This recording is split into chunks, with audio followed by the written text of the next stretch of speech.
Stocks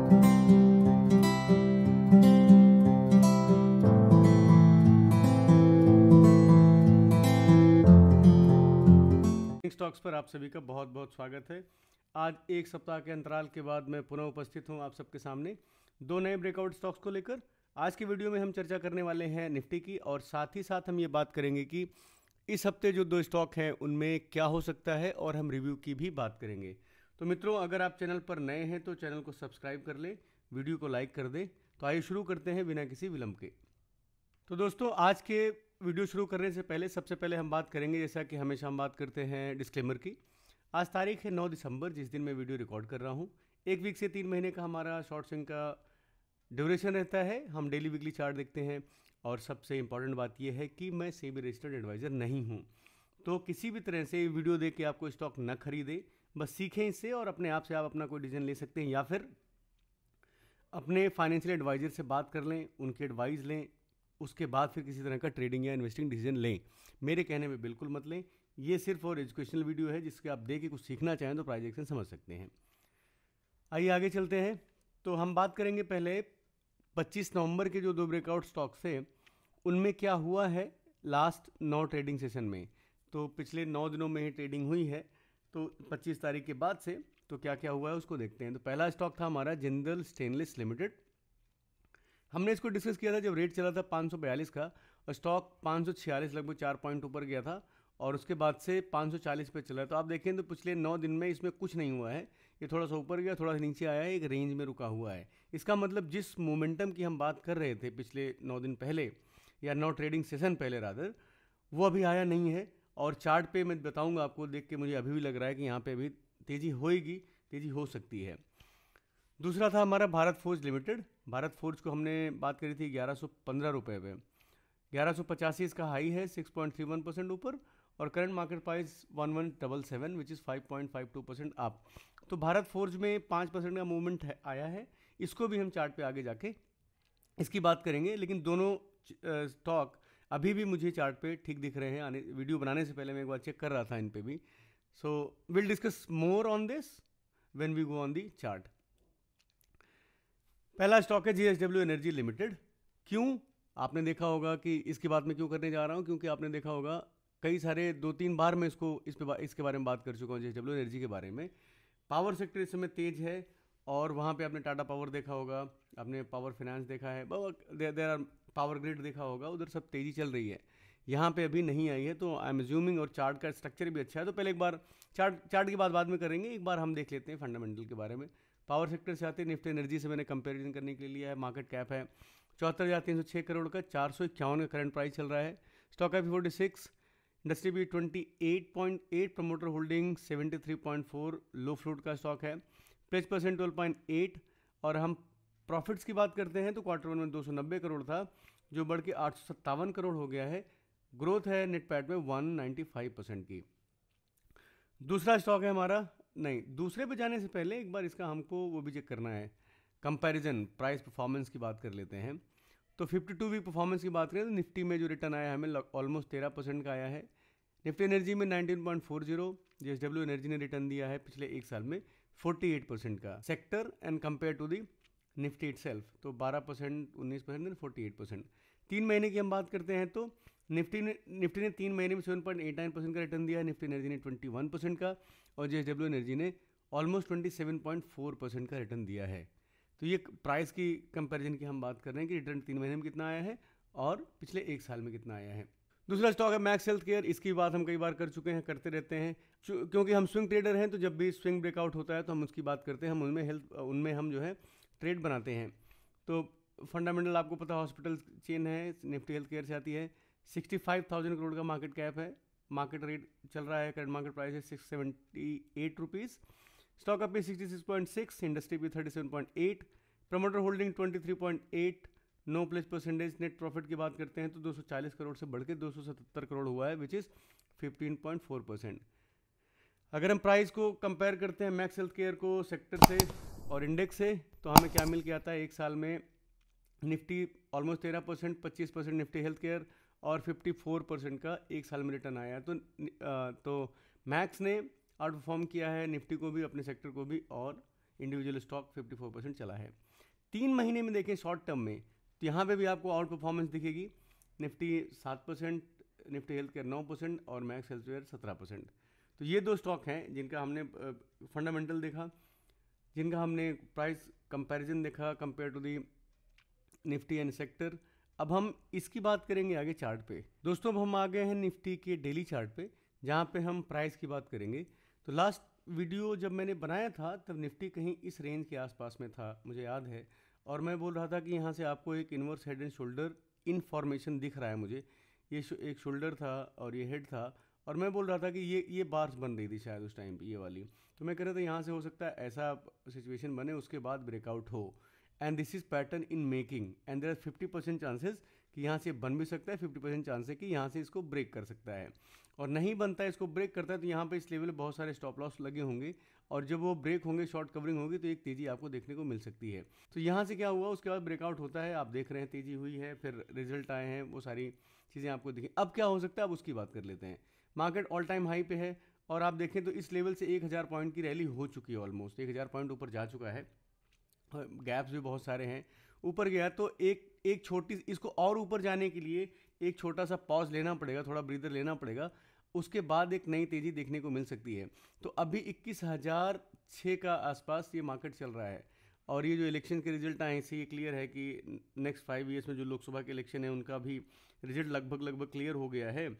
तो वो भी एक बहुत बड़ा मैक्रो ट्रिगर है मार्केट के लिए, जो इसको और ऊपर लेके जा सकता है। तो ऐसे टाइम में मैं बोल रहा था टेलीग्राम पे भी कि इसमें ट्रेड कम, इन्वेस्ट ज़्यादा होना चाहिए, एटलीस्ट 6-7 महीने 8 महीने तक, जब तक रिजल्ट नहीं आता है। उसके बाद अगर दोबारा से गवर्नमेंट रिपीट होती है तो पॉलिसी चेंज नहीं होंगी, मार्केट को अनस्टेबिलिटी नहीं पसंद है, कोलिजन गवर्नमेंट अगर नहीं बनती है, क्लियर मैंडेट आता है लोकसभा इलेक्शंस में करंट रूलिंग पार्टी का, तो पॉलिसीज़ नहीं चेंज होंगी, तो मार्केट को अच्छा लगता है और मार्केट ऊपर के लेवल और दिखा सकता है।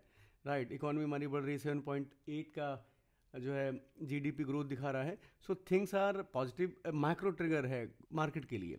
तो ऐसे केस में क्या कर सकते हैं आप कि क्वालिटी के स्टॉक रखें, उनमें टाइम थोड़ा लंबा दें, और अपने SIP वगैरह आप कर रहे हैं तो वो तो कंटिन्यू करनी चाहिए कि आपको मार्केट में इन्वेस्टेड रहना चाहिए, other than swing trading. Swing trading तो आप कर ही रहे हैं, उसके अलावा भी इन्वेस्टमेंट का भी एक थॉट रहना चाहिए अगले 5-7 साल के लिए। तो निफ्टी ओवरऑल बुलिश है, 21,000 शॉर्ट टर्म के लिए रेजिस्टेंस है, बट आई थिंक एक यहाँ से एक छोटा सा एक ब्रीदर आना चाहिए, एक छोटा सा करेक्ट प्रॉफिट बुकिंग में भी you can say, and after that it will go further. बात करते हैं JSL की।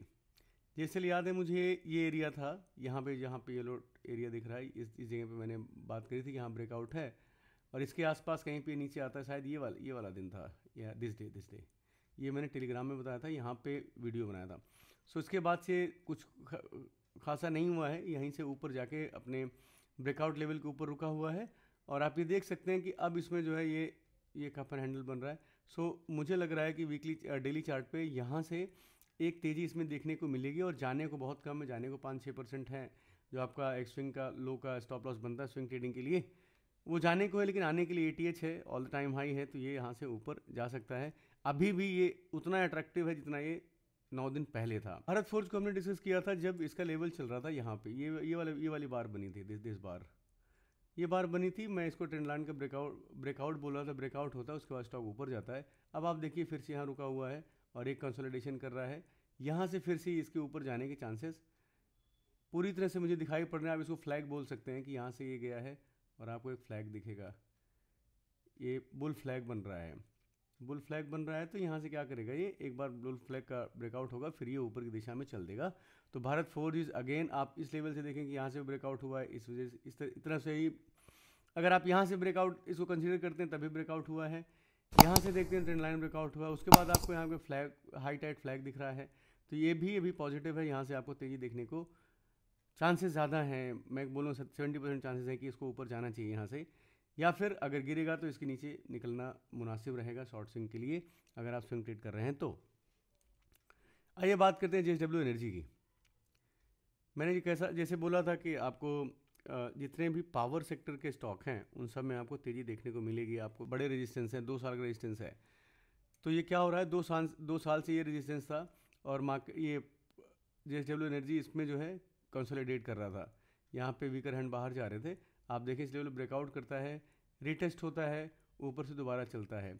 तो मुझे जो देखने में लग रहा है, क्योंकि मैं इस तरह के स्टॉक ट्रेड करता हूँ, मुझे पसंद है, तो वीकली चार्ट पे जेएसडब्ल्यू एनर्जी मुझे लग रहा है कि एक ये जो इसकी डेप्थ है, इसकी हाइट का आपको टारगेट देखने को आगे मिल सकता है जेएसडब्ल्यू एनर्जी में। वीकली चार्ट पे chart is looking fantabulous to me. Daily chart पे देखें तो आपको दिखेगा यहाँ पे ब्रेकआउट हुआ है, ये वाला ब्रेकआउट लेवल था, you can see the breakout. आप देखें तो एक पॉज कैंडल है, इसके बाद से हो सकता है 1-2 दिन रुके फिर ऊपर चले, तो इसको अपनी निगाह में जरूर रखना है जेएसडब्ल्यू एनर्जी को। यहाँ पे एक 20-30% का गेन आने वाले दिन में हो सकता है। आप खरीदिएगा नहीं, आप समझिए इसको। और मुझे जो लग रहा है कि एक अच्छा ब्रेकआउट हुआ है कंसोलिडेशन के बाद में, तो प्राइस एक्शन के हिसाब से यहाँ पे तेज़ी देखने को मिलेगी जेएसडब्ल्यू एनर्जी में। मैक्स हेल्थ हमने कई बार ट्रेड किया है, मैं बता भी नहीं सकता कितनी बार ट्रेड किया है मैंने। जब भी दिख जाता है मुझे इसके स्विंग ब्रेक होता है, मैं इसको इंटरेस्टेड हो जाता हूँ इमीडिएटली। तो आप देखिए पहले का प्राइस एक्शन देखिए आप, ये वाला एरिया ऑसम था। फिर ये आपका एक लल फेज था, यहाँ पे डल हो जाता है मैक्स हेल्थ केयर। उसके बाद से आप देखें तो यहाँ पे आता है और ये प्राइस रिजेक्शन एरिया होता है। This is where price is getting rejected.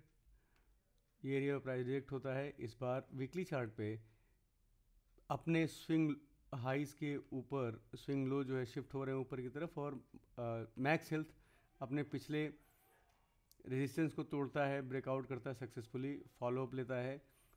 और मुझे जो लग रहा है कि थोड़ा सा रुक के फिर से ये ऊपर की तरफ जाएगा। ये जो एरिया है सपोर्ट का काम करेगा अब, और यहाँ से वीकली चार्ट पे अच्छा देख रहे थे, फाइनेंशियल्स भी इंप्रूव हो रहे हैं। आप देखेंगे डेट रिडक्शन हो रहा है और रेवेन्यू बढ़ रहा है मैक्स हेल्थ का। तो मुझे इंटरेस्टिंग दिख रहा है फंडामेंटल साइड से भी। इसको मैं थोड़ा टाइम के लिए रखूँगा अपने पास। और डेली चार्ट पे आपको ज़्यादा क्लियरली दिखेगा। यहाँ से आप देखें तो एक असेंडिंग ट्रायंगल बन रहा है, ये एरिया से आप एक ट्रेंड लाइन ड्रॉ करेंगे तो। और ये जो बेसिंग पीरियड है, बेस जहाँ पे बेस बना है, ये काफ़ी लंबा है। तो इसका मतलब ये है कि ये बेसिंग पीरियड में लंबा है, तो रिटेल हैंड्स निकल गए होंगे और यहाँ पे अब इंस्टीट्यूशनल की एंट्री होती है। ये असेंडिंग ट्रायंगल का ब्रेकआउट होता है, ये ऊपर जाता है और ये नीचे आके फिर से यहाँ से ऊपर जाने को तैयार है। तो आपका रिस्क छोटा है, लेकिन आने वाले दिन में आने को जो फ्यूचर है वो मुझे ज़्यादा अच्छा दिख रहा है मैक्स हेल्थ का। तो आपने क्या करना है, मैक्स हेल्थ को, JSW energy, Bharat forge and Jindal stainless को अपनी निगाह में रखना है। इनमें जब भी आपको ट्रेड अपॉर्चुनिटी मिलती है उसको अपने डिस्क्रिप्शन पे आप उसको ट्रेड कर सकते हैं, देख सकते हैं। साथ ही साथ मैं ऐसे कई सारे, अच्छा ऐसा नहीं है कि यही 2 बेस्ट हैं, इसके अलावा मैंने बड़े सारे स्टॉक देखे थे जो मुझे पसंद आ रहे थे। तो ये इस बार की, इस हफ्ते की मेरी लिस्ट है जिनमें मैं काम करने वाला हूँ, जो मुझे इंटरेस्टिंग लग रहे हैं, शायद मैं काम करूँ। जैसे मैंने उज्जीवन फाइनेंस बताया कि मुझे मंथली ब्रेकआउट दिख रहा है यहाँ पे। देन आई हैव आरईसी, ये मैंने पहले भी बात की थी, अगर मैं दिखाऊँ आपको आरईसी की बात करें तो आप देखिए मंथली चार्ट है, ये सीधा जा रहा है। हमने यहाँ पे एक बार डिसीजन किया था इसको ब्रेकआउट चार्ट में, 50% रिटर्न इसमें आ चुका है तब से। पीएफसी की बात करते हैं, ये भी मेरे रडार पे है अभी भी, इसमें 54% का रिटर्न आ चुका है। ये वाले ब्रेकआउट लेवल पर हमने बात करी थी। टीटागढ़ आपको याद ही होगा हम कब से कर रहे हैं इसको, ये कई बार इसमें 3 रिमाइंडर, आप देखो फर्स्ट एंट्री यहाँ, सेकंड एंट्री यहाँ पे, थर्ड एंट्री यहाँ पे हमारी हुई थी। अभी भी देखिए छोटी कैंडल बन रही, फिर से एक यहाँ पे तेज़ी बनने के आसार हैं। इन्फी जो है ये मुझे इंटरेस्टिंग लग रहा है, इन्फोसिस। इसमें मुझे एक जो ऑप्शन सेल या बाई करने वाले लोग हैं, मुझे लगता है ये एक एरिया इसमें आने वाला है। ये एक ब्रेकआउट पैटर्न ब्रेकआउट दिख रहा है, तो 1630 1640 का जो एरिया है यहाँ पे ये जाने को तैयार है, इसलिए मैंने इसको अपने वॉच लिस्ट में रखा हुआ है। केनरा बैंक मैंने शायद डिस्कस किया था पहले भी, वीकली चार्ट पे है। डेली चार्ट पे कैसा दिख रहा है लेट्स सी। हाँ ये देखिए, इसमें भी वो फ्लैग के चांसेस हैं। यहाँ पे एक तेज़ी मुझे लग रही है कि थोड़ा रिस्की हो जाएगा, बट ये मेरी लिस्ट में है, ये मेरी निगाह में इस हफ्ते में इनको देखने वाला हूँ। यूनियन बैंक है, मैंने आप लोगों को टेलीग्राम पे इसके बारे में बताया था।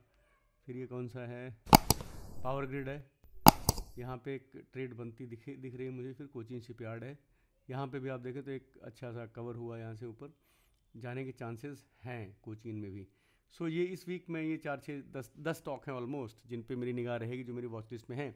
सिमिलरली आप भी अपनी स्टडी करके अपने हिसाब के जो है वीकली चार्ट्स को आप रख सकते हैं अपने वॉच लिस्ट में। उनके हिसाब से आप अपने डिस्क्रिप्शन पे ट्रेड ले सकते हैं या अपने फाइनेंशियल एडवाइजर से पूछ के ले सकते हैं। मुझसे आप बस सीखें।